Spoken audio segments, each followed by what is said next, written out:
तो आइए देखें। तो बच्चों इस कॉन्सेप्ट को अच्छी तरह से समझिएगा। अगर हमें कॉन्सेप्ट समझ में आता है तो क्वेश्चन करने में हमें समस्या नहीं आएगी। देखिए, मान लेते हैं अपने पास में ये कोई एक समतल है, समतल, ये पाई मान लेते हैं एक समतल, और इस समतल के हमें पता है कि इसके अभिलंब सदिश, मान लेते हैं ये इसके कोई एक अभिलंब सदिश है,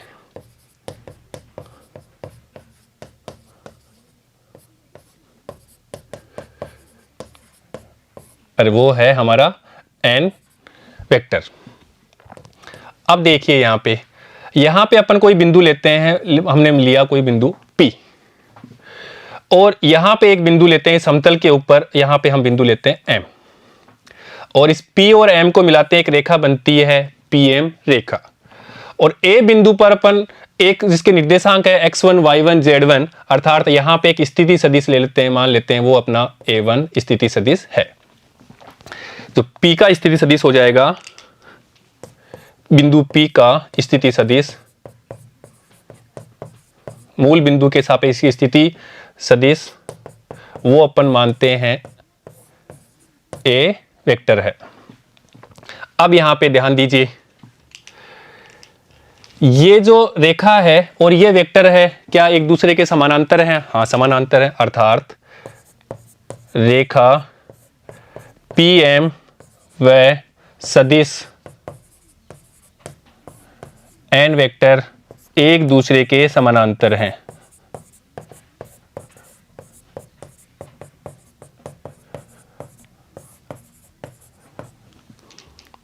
अर्थात इसको अपन ऐसे भी लिख सकते हैं, PM parallel to n vector.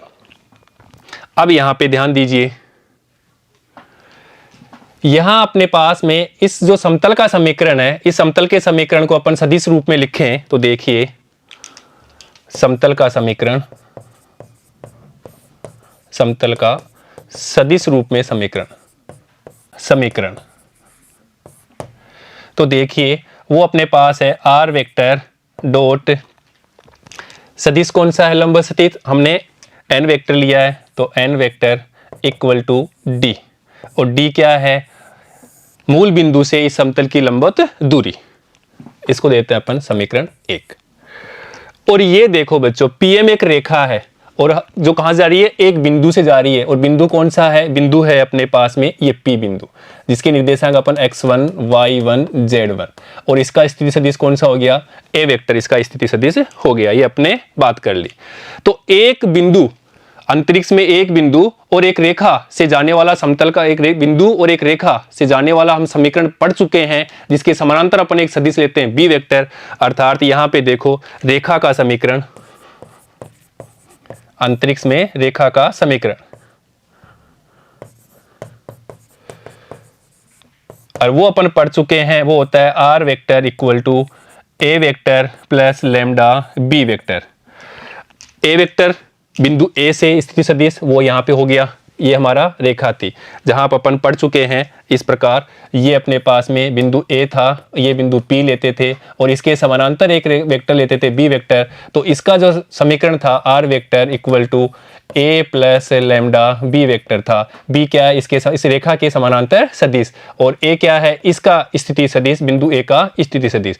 इसी प्रकार अपने P का स्थिति सदिश क्या हो गया? A, और ये रेखा क्या है? अब देखो यहाँ पे समझने वाली बात है कि ये रेखा किसके समानांतर है? यहाँ अपने वेक्टर लिया था B, तो यहाँ किसके है? ये इसके समानांतर है। तो अर्थात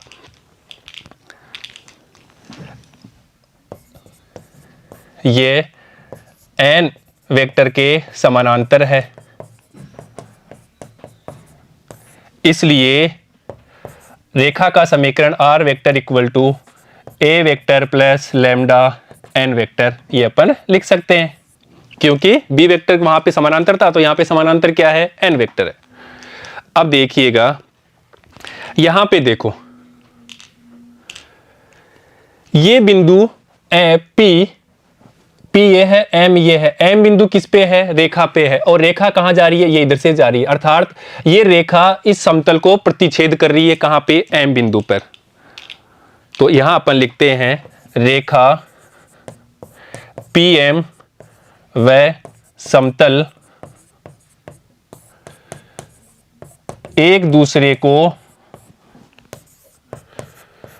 m बिंदु पर प्रतिच्छेद करते हैं।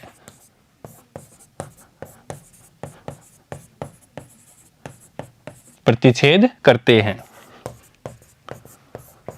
अर्थात समीकरण 1 और 2 से समीकरण, इसलिए समीकरण 1 व 2 से, और समीकरण 1 है हमारे पास में, देखिए ये वाला, तो यहां से, अरे ये समीकरण 2 ये वाला, तो यहां से अपन r वेक्टर का मान यहां पे रख देते हैं। समीकरण 2 से समीकरण r वेक्टर का मान यहां पे 1 में रख देंगे। इसलिए यहां पे देखो a vector plus lambda n vector, ये हमने r की जगह रख दिया समीकरण 1 में, डॉट यहां पे देखिए n vector equal to d, इसको दे देते हैं अपन समीकरण 3। अब यहां पे ध्यान दो, समीकरण 3 से पहले अपन लेमडा का मान निकाल लेते हैं यहां से, इसलिए पहले अपन यहां से लेमडा का मान निकालें, तो a vector dot n vector plus lambda, यहां पे देखो n vector dot n vector equal to d।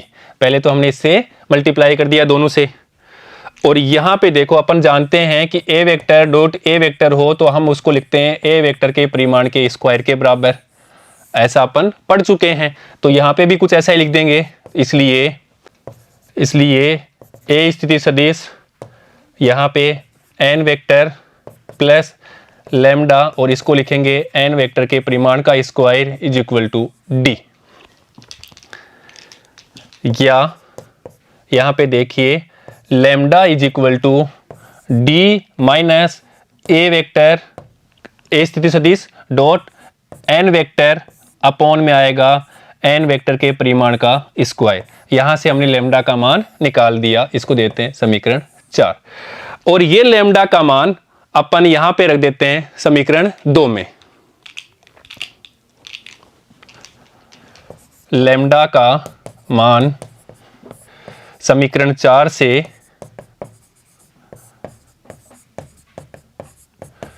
समीकरण 2 में रखने पर,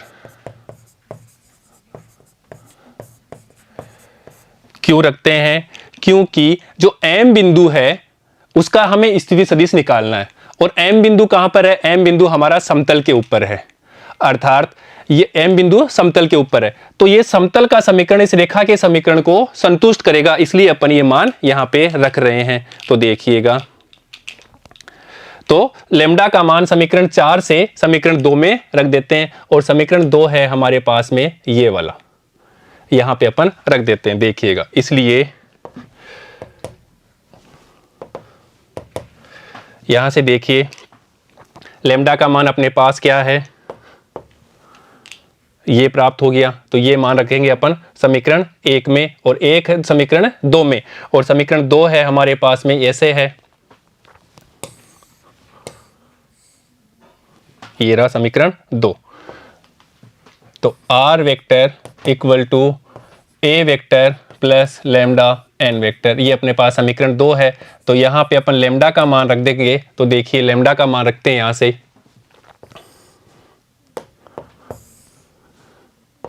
d माइनस a स्थिति सदिश माइनस d माइनस a स्थिति डॉट n वेक्टर, तो ये a वेक्टर ऐसे कैसे plus d minus n vector dot a vector upon n vector के परिमाण का स्क्वायर, ये, और ये अपने पास में n वेक्टर ऐसे कैसे, ये वाला। इसलिए r वेक्टर इक्वल टू,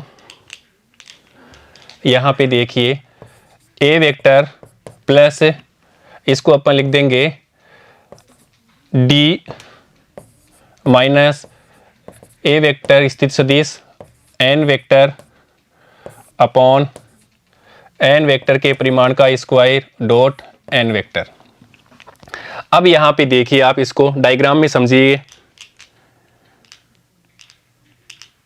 हमें pm सदिश निकालना है, हमें ये P और M वेक्टर निकालना है, ये PM वेक्टर निकालना है। डायरेक्शन इधर हो सकती है, इधर भी हो सकती है। अब देखो इसके लिए इसका स्थिति सदिश हमारे पास क्या हो गया, ये P का सदिश A और M का स्थिति सदिश अभी हमने निकाला, क्योंकि ये जो रेखा है इस समतल के ऊपर यहाँ इसको संतुष्ट करेगी और उससे हमें लेमडा का मान मिल गया, अर्थात M के स्थिति सदिश हमें प्राप्त कर लिया। तो ये हमारे पास में M का स्थिति सदिश हो जाएगा। इसलिए M बिंदु का स्थिति सदिश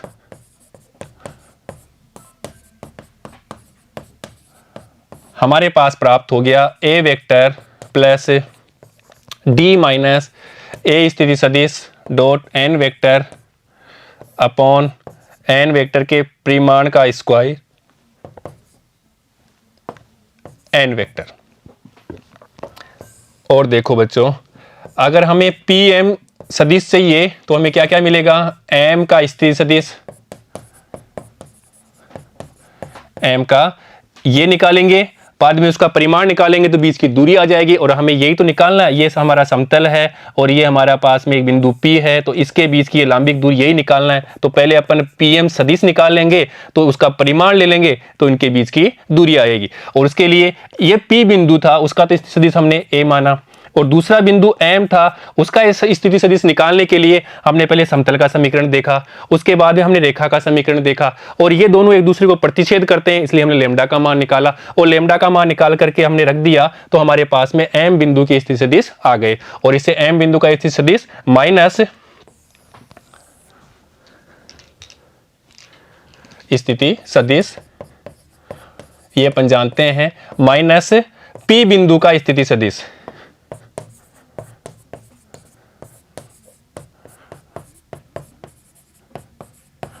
स्थिति सदिश। P बिंदु का स्थिति सदिश A वेक्टर है और M बिंदु का स्थिति सदिश यहां से हमने लिख देंगे, इसलिए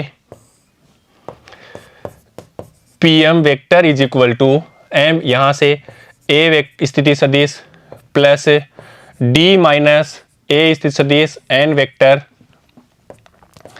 अपॉन N वेक्टर के परिमाण का स्क्वायर N वेक्टर, प्लस ये है माइनस माइनस P का, और इसका सदिश हमने लिया A वेक्टर, ये से ये कैंसिल हो गया।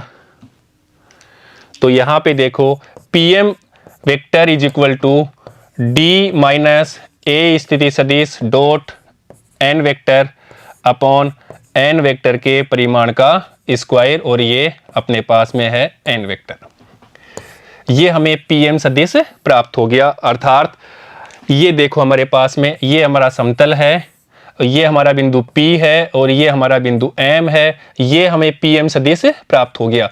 या अपन इसको ऐसे भी करें, अगर MP सदिश, या इसको दूसरे रूप में भी लिख सकते हैं, तो ऐसे भी लिख सकते हैं, A स्थिति सदिश dot N vector minus D N vector upon N vector के परिमाण का स्क्वायर। ये भी वही चीज है, ये भी वही है और ये भी वही है, अर्थात ये सदिश है। अब इसके बीच का परिमाण निकालना है तो क्या ले लेंगे, पर उसका मोड ले लेंगे, इसलिए क्योंकि PM सदिश या कोई भी वेक्टर होता है, A वेक्टर है तो उसके अंदर A वेक्टर का परिमाण होता है और उसमें दिशा होती है, ये अपन जानते हैं। तो इसका परिमाण निकालने के लिए मोड ले लेंगे, इसलिए PM, और ये दूरी क्या हो जाएगी, यहाँ की ये दूरी हो जाएगी, इसका मोड ले लेंगे, इज इक्वल टू यहाँ पे देखो D माइनस A स्थिति सदिश dot N vector upon N vector के परिमाण का स्क्वायर, इसका मोड ले लिया, और इसी प्रकार से हमने इसका भी मोड ले लिया, इज इक्वल टू, तो D माइनस A स्थिति सदिश डॉट N वेक्टर का परिमाण अपॉन, यहां से देखो ये कट जाएगा तो अपने पास यहां मिलेगा N वेक्टर का परिमाण। ये अपने पास क्या आ गया, PM, अर्थात कहां से कहां तक की दूरी आ गई, उस बिंदु से समतल की बीच की दूरी, एक बिंदु से उस समतल जो कौन किस प्रकार का है, लंबवत दूरी है। ये बिंदु हमारा P था और ये बिंदु हमारा M था, तो ये दूरी हमने प्राप्त कर ली इसके बराबर। तो इसलिए दूरी कहाँ की है, PM के, उस बिंदु से इस समतल के बीच की ये दूरी हमने निकाल ली। क्या है वो? D minus A vector dot N vector का परिमाण अपॉन एन वेक्टर का परिमाण। तो इस फॉर्मूले की सहायता से अपन क्या कर लेंगे, एक समतल और एक बिंदु की लंबवत दूरी निकाल लेंगे। अब देखिए बच्चों, यदि हम इसको कार्तीय रूप में लिखना चाहें तो लिख लेते हैं उसको कार्तीय रूप में भी, कार्तीय रूप में दूरी।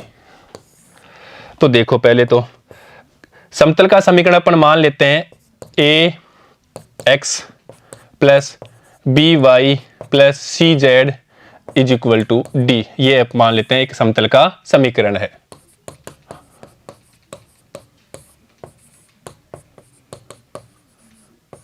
अब देखिए ए वेक्टर है, ए वेक्टर तो ये बिंदु P है जिसके स्थिति सदिश अपन मानते हैं। इसके स्थिति सदिश बात करेंगे उससे पहले अपन कोऑर्डिनेट की बात करते हैं। तो कोऑर्डिनेट है उसके x1 y1 और z1। तो ए स्थिति सदिश अपने पास प्राप्त होगा x1 i cap plus y1 j cap plus z1 k cap. और यहां से देखो, यहां से हमें n वेक्टर प्राप्त हो जाएगा, अर्थात पहले अपन बात करते हैं अभिलंब के दिक् अनुपात, अभिलंब के दिक् अनुपात,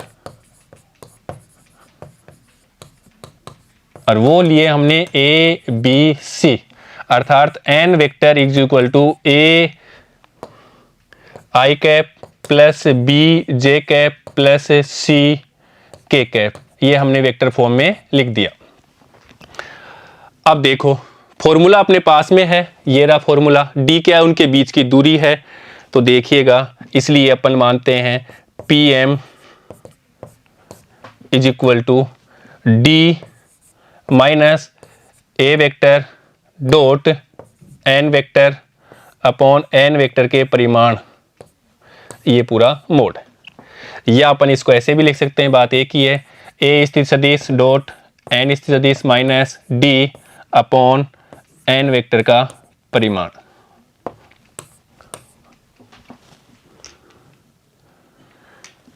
तो यहां पे देखिएगा, यहां पे लिख देते हैं अपन d माइनस ए स्थिति सदिश, यहां से लिखेंगे उसका मान।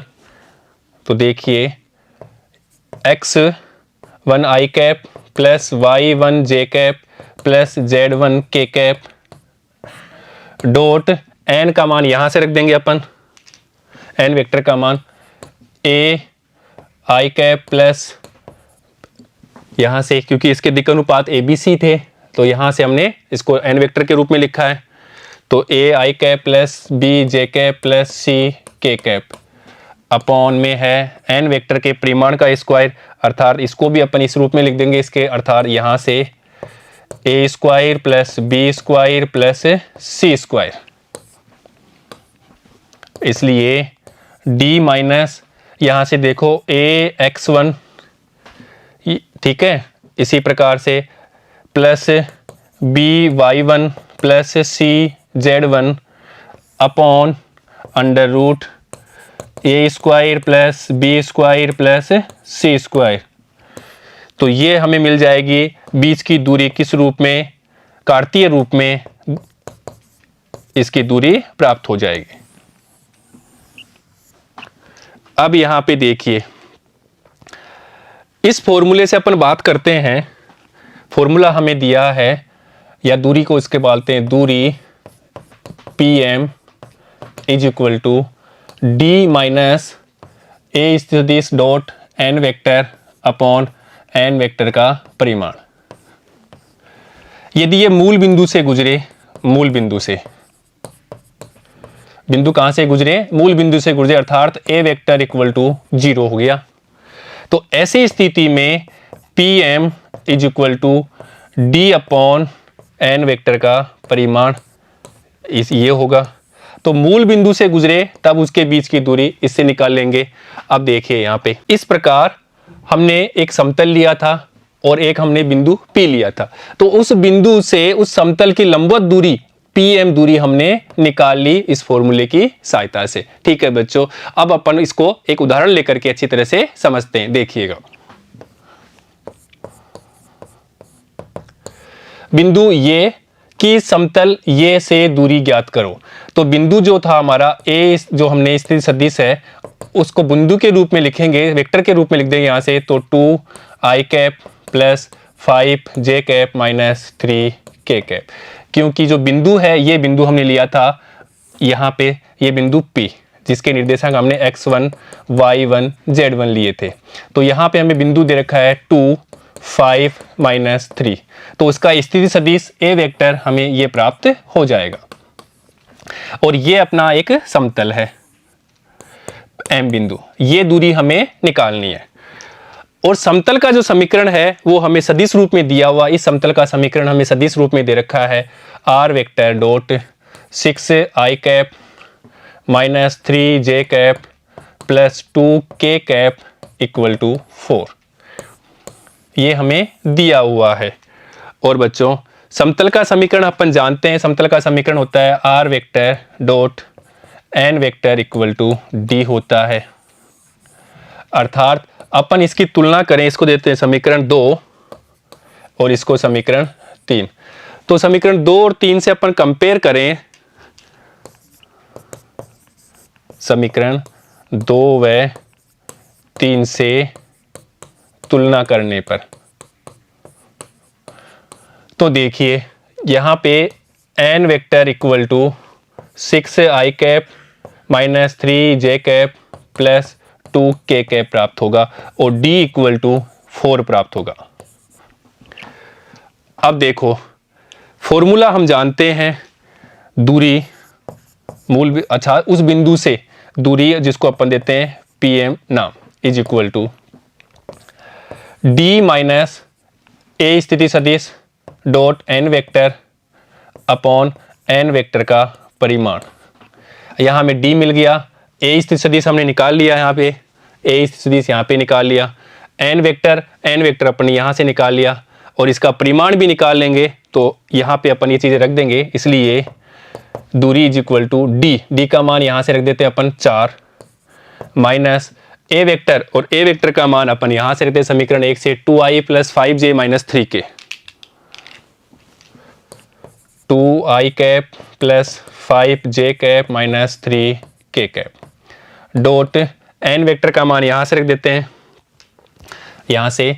तो 6i cap minus 3j cap plus 2k cap upon n vector के परिमाण अर्थात 6 का स्क्वायर प्लस माइनस 3 का स्क्वायर प्लस 2 का स्क्वायर।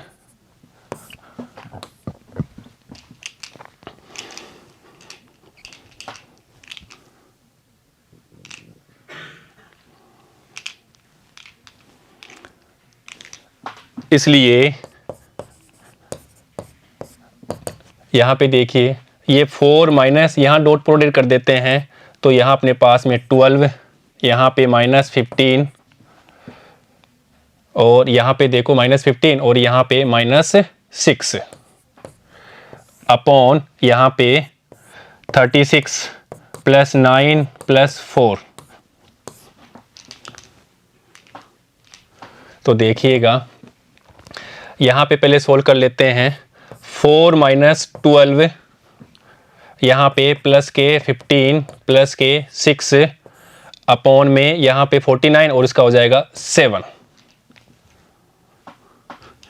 इज इक्वल टू, अब यहाँ पे देखो ये चला जाएगा तो यहाँ पे अपने पास बचेगा प्लस के 3 और ये प्लस के 9 और यहाँ पे 12, तो यहाँ पे ये आ जाएगा तो यहाँ से तो मिलेगा हमें 3 मिल जाएगा 3, ऐसे फिर ये 6 प्लस ये 4 तो अपने पास में यहाँ से ये 6 प्लस 4 तो 10 13 हो गया। तो अपन लिख देंगे 13 बटे 7 का मोड, तो ये प्राप्त होगा 13/7। तो यही हमारा आंसर है। ठीक है बच्चों, तो बच्चों आज हमने इस सेशन में एक बिंदु और एक समतल एक बिंदु लिया हमने कहीं पे और एक समतल लिया, तो उस समतल से उस बिंदु की लंबवत दूरी वो निकाली, उसका फॉर्मूला हमने डिराइव किया। फिर हमने एक एग्जांपल लेकर के उसको अच्छी तरह से समझा है। ठीक है बच्चों, पर हमें इस फॉर्मूला भी आना चाहिए। फॉर्मूला आने से पहले हमें ये पता होना चाहिए कि फॉर्मूला किस प्रकार से आया। अगर हमें कॉन्सेप्ट पता है तो फॉर्मूला हमें अच्छी तरह से याद रहता है। ठीक है बच्चों, नेक्स्ट सेशन में हम एक समतल और एक रेखा के मध्य का कोण निकालेंगे। इससे पहले अपन निकाल चुके हैं कि दो समतल के मध्य कोण, और उससे पहले अपन दो रेखाओं के मध्य कोण वो भी निकाल चुके हैं, पर इस बार अपन निकालेंगे एक समतल होगा और एक रेखा होगी, उनके मध्य का कोण कैसे निकालते हैं उसके बारे में अपन नेक्स्ट क्लास में पढ़ेंगे।